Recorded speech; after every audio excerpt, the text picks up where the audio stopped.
World Course Tour 13 continued at Silverstone circuit for the running of the Crew 200.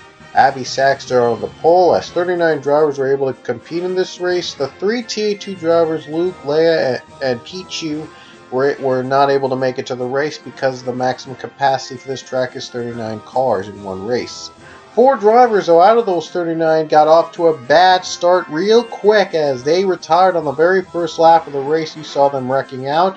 Roman Rahal was trying to challenge Sachs for second, but he got spun in the corner. Sachs was the pole setter, but he lost the lead to Brandon Nichols, and worst of all, coming to the caution, his tires just shot up and his tires got shot, and unfortunately he lost a lot of grip, momentum, and even worst of all, positions.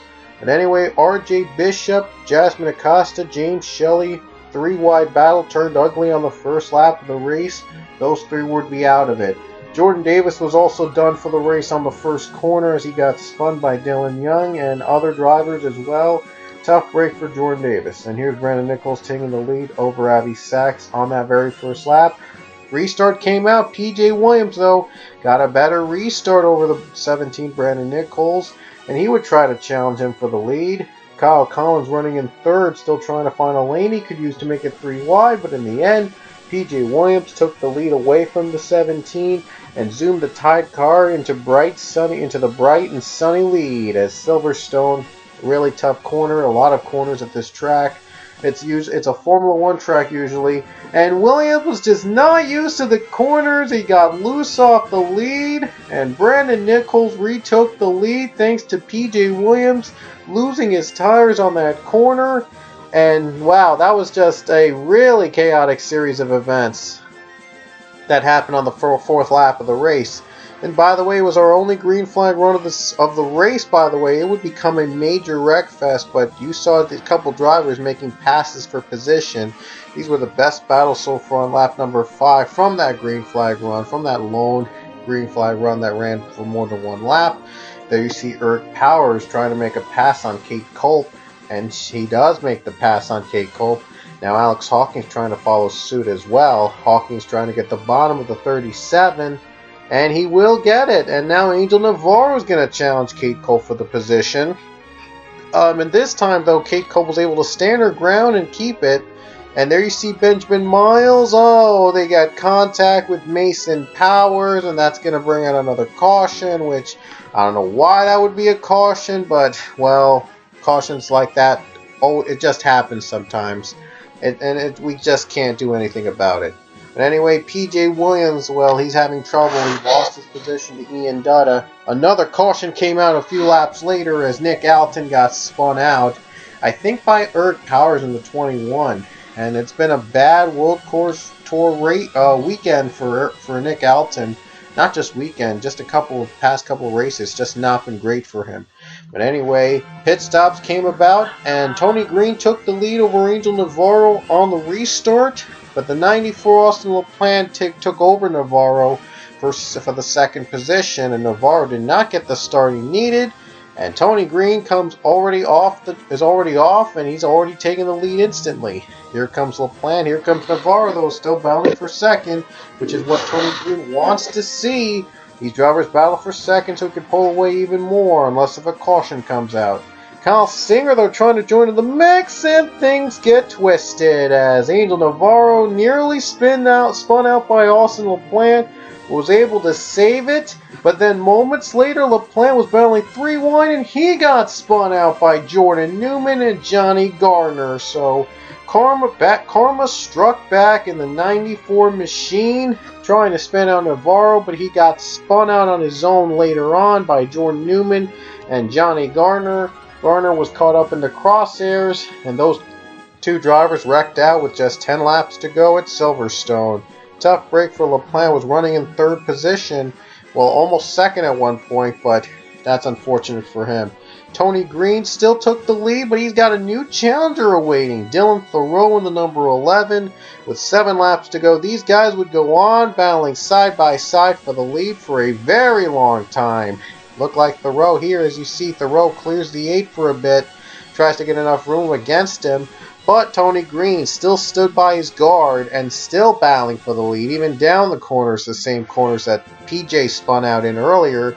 These guys were able to keep it together, both of them still battling side by side for the lead. Oh boy, little contact there between the two.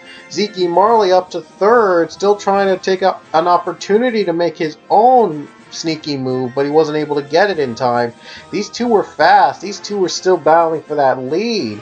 And it would go on for a very long time here at this track, even with a Formula 1 track with a lot of corners. This past battle for the lead would last us like a lap and a half. But oh boy, Thoreau still trying to take advantage of Tony Green. Green's preferred lines coming up. Oh, contact! And Green had to slide it off a little bit, but Green was able to keep it together. And they're still battling. This went on for like I said, this went on for a very long time, and they're still battling for the lead. It's unusual to see a battle this long at a road course. But Dylan Thoreau, he's still trying to finally clear Tony Green, and he does on this corner. He does clear Tony Green, but the caution flag came out again. And this time, Nicholas Guerrero and Nick Alton, once again, they got together. It's just been a bad tour for Nick Alton all around, and Guerrero is just not doing a great job trying to defend his title. He does have a win this season, so he would be in the chase if he has enough standing with them after World Course Tour 13. But Guerrero, unfortunately, got spun out by the 40. I guess they had some heated exchanges during that little incident, and they were heated against each other, and both of them just spun out on that corner. That empty corner.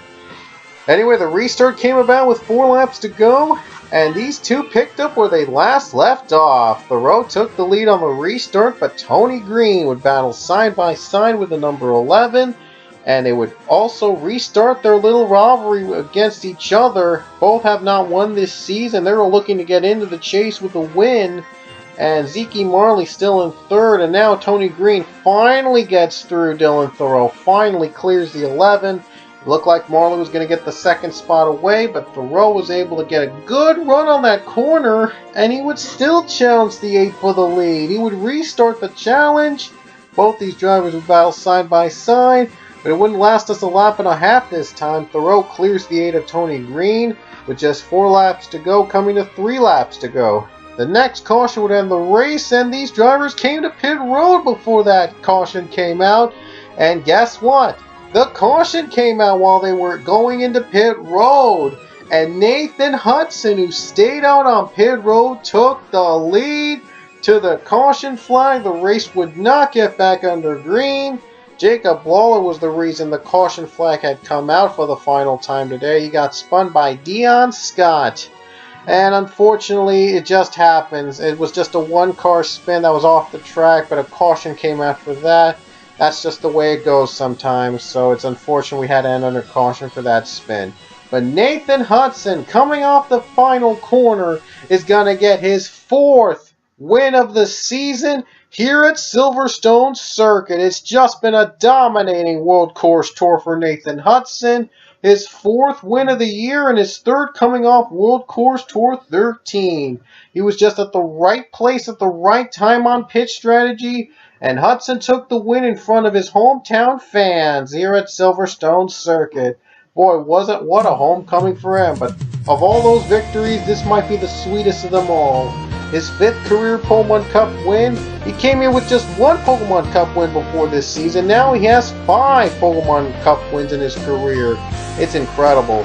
Dylan Thoreau would round out to finish 11th, and Tony Green would finish in 12th. So unfortunately, these two didn't battle for the win. But we had ourselves a long battle up until the end. In the end, pit strategy gave Nathan Hudson his 4th win of the year. Next up, the Santander Showdown in the streets of Paris. Ooh la la, new track for the showdown. See you then.